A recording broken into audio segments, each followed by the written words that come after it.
The day I got laid off from my job at Martha Stewart, I was relieved. I loved the job, I really did. But the relationship was over, and I didn't know how to end it, and then it broke up with me. Don't you love when that happens? At the time, I'd been also hosting a radio show for the Martha Stewart brand on SiriusXM, and then not long after, that got canceled too. On the day of my last show, I got onto the elevator at the 36th floor, and as it started to drop, I started to cry. Every floor took me further and further from what I had been. A magazine editor, a radio host, the person with the cool job to talk about at parties, you know? And honestly, I had no idea what I was going to do, and quite frankly, no one was looking for me. So I did what anyone would do in that situation. I was making some phone calls. Hey, what are you up to? Did I mention I'm available? Oh, I needed to get paid to do something, right? I mean, I live in New York City. If you're not paid to do something, you're not going to be there very long. But this idea that I had to know what I was supposed to do now, right? I'm supposed to pursue this passion, it just bugged me. It always had. And that's because there's a dangerously limiting idea at the heart of everything we believe about success and life in general. And it's that you have one singular passion, and your job is to find it and to pursue it to the exclusion of all else. And if you do that, everything will fall into place. And if you don't, you've failed. The pressure starts really young, and it goes your whole life, but it's perhaps most pronounced when you're graduating from school, right? Everyone says, wow, the world's at your feet. What are you going to do now? And it's so intimidating. It's like picking a major for life. You know, I had a hard enough time picking a major for 4 years, and I changed that once, if not twice. I mean, it was like just intimidating, right? And this compelling, this really, forceful cultural imperative to choose your passion. It's stressful to me, but it's not just me. It's everyone I talk to agrees with me. The woman who sold me this dress, I told her what I needed the dress for and what I was talking about, and she said, oh my gosh, I really need to hear this talk because I just graduated from school, and my friends and I, we don't know what we're passionate about. We don't know what we're supposed to do. I'm leery of passion for a few reasons, but one of them is that passion is not a plan. It's a feeling, and feelings change. They do. You could be passionate about a person one day and a job, and then not passionate the next. We know this, and yet we continue to use passion as the yardstick to judge everything by, instead of seeing passion for what it really is, the fire that ignites when you start rubbing sticks together. Anyway, I was such a mess when I was in my 20s, such a mess. I was anxious and depressed, and I had no life to speak of. I was temping to keep my options open, and I was sitting around at night in my underwear watching Seinfeld reruns. Actually, I still do that. That's not the worst thing in the world to do. It's fine. But I called my mother every night crying, and I was turning away perfectly good full-time jobs. Why? Because I was afraid. I was sure that I would pick the wrong one and get on the wrong train headed to the wrong future.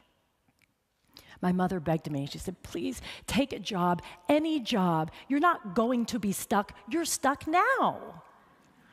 You don't create your life first and then live it. You create it by living it, not agonizing about it. She's right. She's always right. And so I took a full-time job as an assistant at a management consulting firm where I knew nothing about nothing, okay? Zero.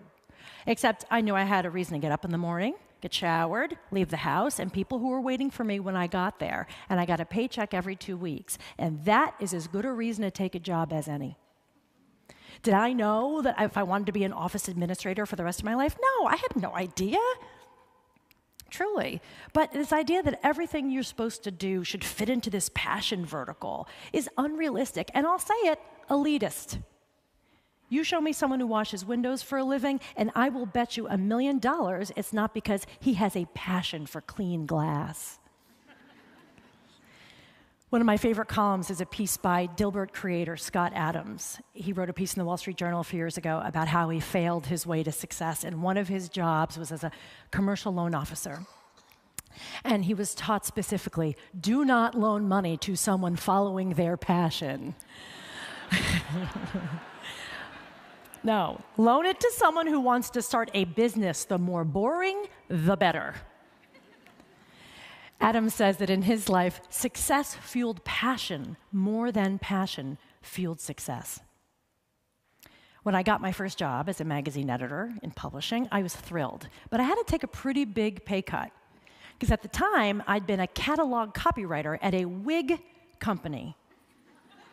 Laugh if you will, clearly you are, and many, many people did. But wigs paid.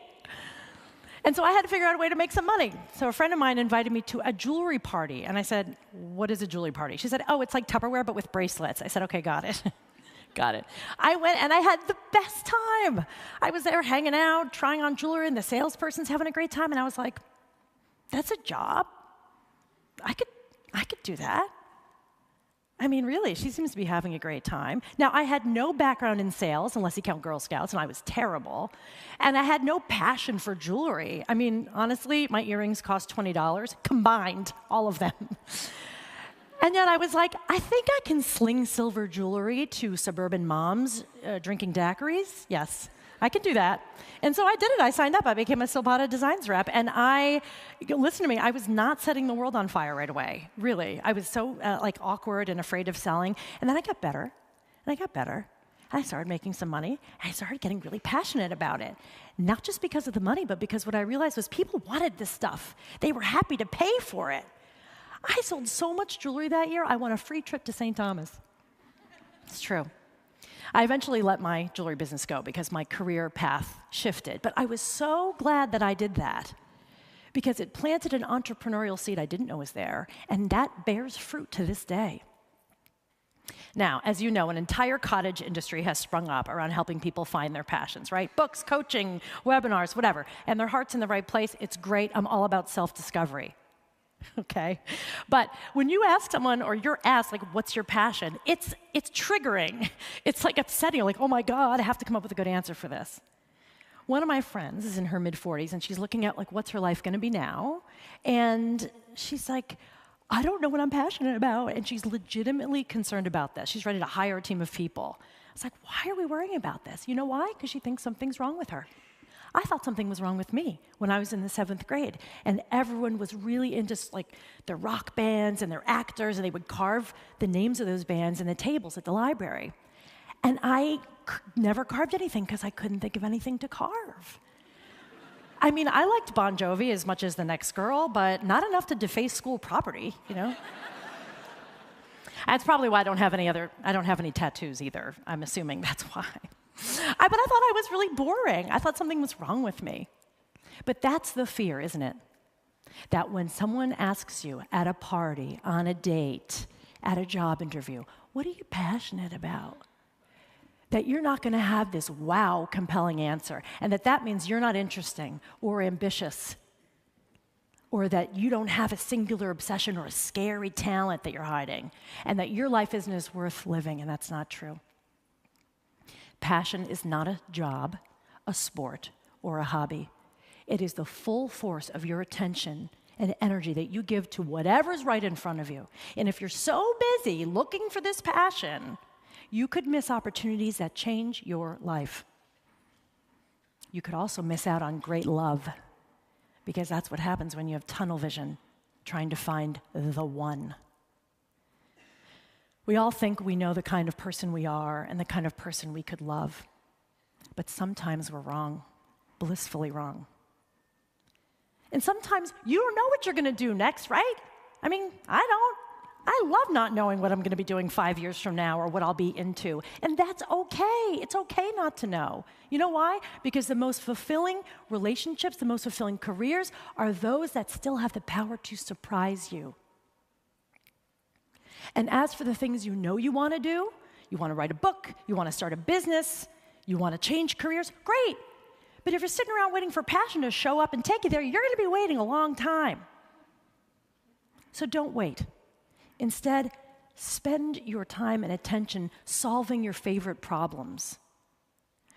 Look for problems that need solving. Be useful, generous. People will thank you and hug you and pay you for it. And that's where passion is, where your energy and effort meet someone else's need. That's when you realize passion lives in realizing, what you have to contribute. Why do you think when you ask people what they're passionate about, they say helping other people? So don't wait. Listen to my mother. Just start doing. Because to live a life full of meaning and value, you don't follow your passion. Your passion follows you. Thank you.